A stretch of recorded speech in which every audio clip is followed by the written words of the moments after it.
Hi everybody, welcome back. It is January of 2025, which means it's time to do our December reading wrap up. December took me for a ride. I read 11 books in December, which I feel like is pretty good for me. I average usually between like 7 to 10 books a month. 11? I'll take 11. The first book I did technically finish on December 1st, so I'm including it in December. And that is Queen of Shadows by Sarah J. Maas. I mean, wow. At this point, I'm so in Throne of Glass. I feel like every book is a 5-star. The first 2 books of this series, I actually didn't rate 5 stars. I think I gave them like 4, Assassin's Blade and Throne of Glass. But after that, like, everything's getting a 5, all right? We're so knee deep in the plot here, and Queen of Shadows ends on such a cliffhanger, so much suspense, so much action. If you read it, you know. I think Queen of Shadows is like one of people's favorites of the series, and I see why. Personally, I think I liked Crown of Midnight a little bit better than Queen of Shadows, but still rated Queen of Shadows 5 stars. Okay, the next book that I read, or rather listened to, was on audiobook, and that is Lights Out by Nevessa Allen. I feel like this book really started going around TikTok, and so I had to give it a try.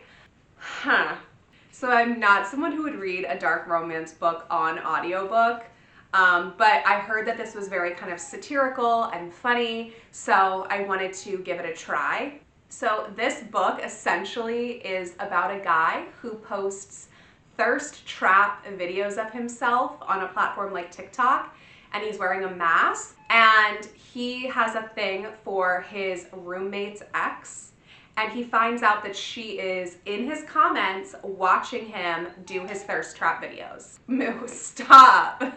And on top of that, he is also a stalker. Make it make sense. And so it is actually rather satirical and funny.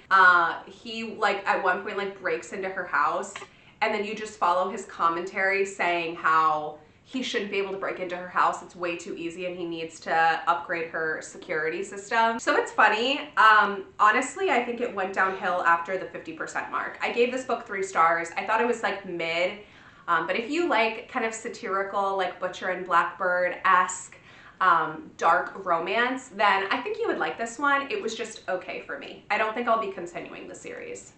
So after I finished Lights Out, I had an itch scratch with the kind of dark romance. I wanted to actually do a reread of a book I know I love, and that is The Sweetest of Oblivion by Danielle Laurie, and this is the first book in the Maid series.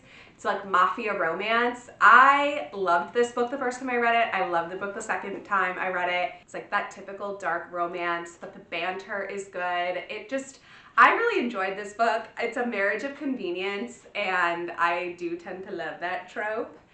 So definitely recommend if you want to get into kind of dark romance or mafia romance, but you don't want something too dark. This series does get a little bit darker as it goes on. It follows other characters. If you want one that's like mid-level, definitely give The Sweetest Oblivion a shot. Okay, the next book that I read is called The Honeymoon by Shalani Boland.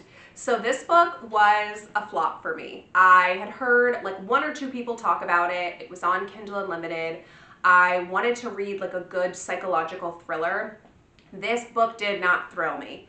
It was very slow paced for the actual plot of the book. So essentially in the book, you're following this newlywed couple and they're on their honeymoon, and the husband on the honeymoon, he has to go back out to the hotel and get his card that he left there, or this restaurant that he left his card at, and he never returns. So the husband is missing at this point, and you're basically following this new bride in a different country, like trying to find her husband. I feel like this book could have taken you on like a really big kind of adventure around the city trying to find her husband and unravel like the secrets. It did nothing of the sort. It was so slow and there just was like nothing happening. Even the plot twist at the end, just like it didn't wow me at all. I thought it was so predictable. So I gave this book 2 stars. I wouldn't recommend it. I was still in a thriller mood after that because that definitely left me a little unsatisfied. So the next book that I read was Kill for Me, Kill for You by Steve Kavanaugh. This one was recommended on TikTok as books that were really good with like a good plot twist. I thought this one was really good. I gave it 4 stars. I've never read anything else by this author. This book follows 2 women and they meet in a grief support group because they have both lost super important people in their lives and their suspected killers are at large. So they both feel like they don't have closure. They're still reeling with the grief and loss, so they enter this support group. From there, these 2 women decide to team up and basically be each other's hitmen and kill the people that they suspect, took place in the murders of their loved ones. And from there, the plot just like takes off. It was so good. I was on the edge of my seat the entire time. I do feel like the ending and kind of the middle a little bit started to get a little bit slow. It lacked for me a little bit. So I did give it 4 stars. I feel like there were a couple plot points that I would have liked to see fleshed out a little bit more. But overall, I definitely recommend. It was a pretty quick-paced book for me, so if you want like a thriller book that you're going to go through pretty quickly, I definitely would recommend that book. Okay, then we take a completely different turn, and I read a historical suspense. I've never read a historical suspense. I've read historical fiction, but never a suspense book, and that is None Left to Tell by Noelle Illy. This book was good. I have a lot of feelings on this book. It takes place when you're following a bunch of families making their way out west. They're moving from the East Coast to California, and it's back at the time when people rode in wagons. I don't know what time period. I'm very bad with time periods. Could have been the 1800s. I think it was the 1800s, like the late 1800s. You could tell me that this was 1542 and I would believe you. But anyway, they're in wagons. They're going across the country and they have run-ins with Native Americans, and they also have run-ins with this group of Mormons that live in the Midwest. So I think this should have been classified as a historical fiction book. Personally, I didn't feel the suspense or thriller aspect that I think I was going into it thinking I would feel, but you're really attached to these characters. You're pretty much spotlighting 3 women, 3 different women throughout this book and kind of their loss and what they're dealing with. And then, ladies and gentlemen, I went into the tandem read, okay? I've been talking about the tandem read all month. December, my personality was the Throne of Glass tandem read. How could it not be? I'm reading simultaneously 1,400 pages, okay? What else is there to talk about? What else is there to do? I'm sleeping, breathing the tandem read. So if you're not familiar, in the Throne of Glass series, you are supposed to read Tower of Dawn and Empire of Storms at the same time because those 2 books follow the exact same time period, just different characters' points of view. Wow, wow, wow. These books took me for a ride. Empire of Storms, 5 stars easily. That book is action-packed. You are going from place to place, battle to battle. It is definitely so far in the series the most action-packed book. Edge of my seat the entire time. And Sarah J. Maas has this uncanny ability. I've actually really never seen it done elsewhere. Her books are read from a 3rd-person point of view, which I'm usually a little bit apprehensive of. I do think that to choose to write a novel not in 1st person, it's risky because you lose so much of the deep and introspective thoughts of the main character. And I also think when you're kind of moving around omnipresent in all of the characters, you learn things that might just best be kept hidden for the sake of the plot. So I do think 3rd person can often water down a storyline. Sarah J. Maas is the only person I have read that I think does a 3rd person storyline just beautifully. You still have so much that you don't know that isn't provided to you in the story until the exact moment that it's supposed to be released to you. So you're still on the edge of your seat. You're still floored when you find out these bits of information, and our main character loves to keep things to herself until the exact final moment. And you know what, girl? I love that you do that too. You and I love it.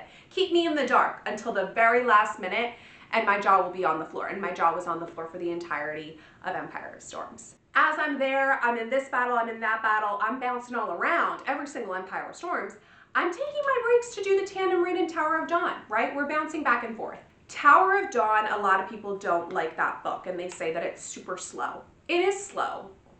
It is, you're right. But it's a lot of backstory, and I know that what we learn in Tower of Dawn is going to be so integral in the final book. So I do think Tower of Dawn is so necessary. It's just the main character that we're following in Tower of Dawn. I don't think he deserves his own chapters, let alone his own like 600-page book. But I like Tower of Dawn for what it was. And I think the tandem read's the only way that you can do it. If you read Tower of Dawn just on your own, you're seated, you're reading Tower of Dawn start to finish, like, you're not liking it. But I think it was good, kind of peppered in with the chaos of Empire of Storms. So I gave Tower of Dawn a 4. After that, I only had a couple days left of the year and of the month. So I was expecting to go real slumpy, okay? Because after you read the tandem read, you are like stared at a wall and you don't know what to read next. But the next book that I picked up was Beartown by Fredrik Backman. So this is a very short, kind of quick, efficient book, and I'd never read Fredrik Backman before. Beartown, I feel like, is going super viral right now. A lot of people in the book community are reading him for the first time and really connecting with his work. Beartown follows a very small community or very small town that is centered around ice hockey. That's kind of the lifeblood of their town. It is a bit of a dying town. There's not a lot of things there that can revitalize the town. And really the only thing that they care about is ice hockey. And so you're kind of following different members of this town and their relationship with ice hockey.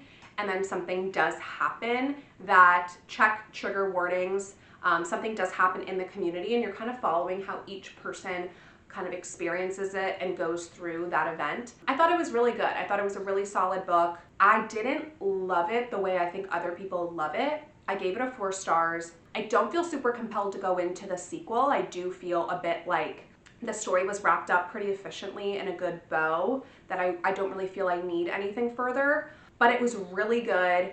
I thought that Fredrik Backman's writing was really phenomenal.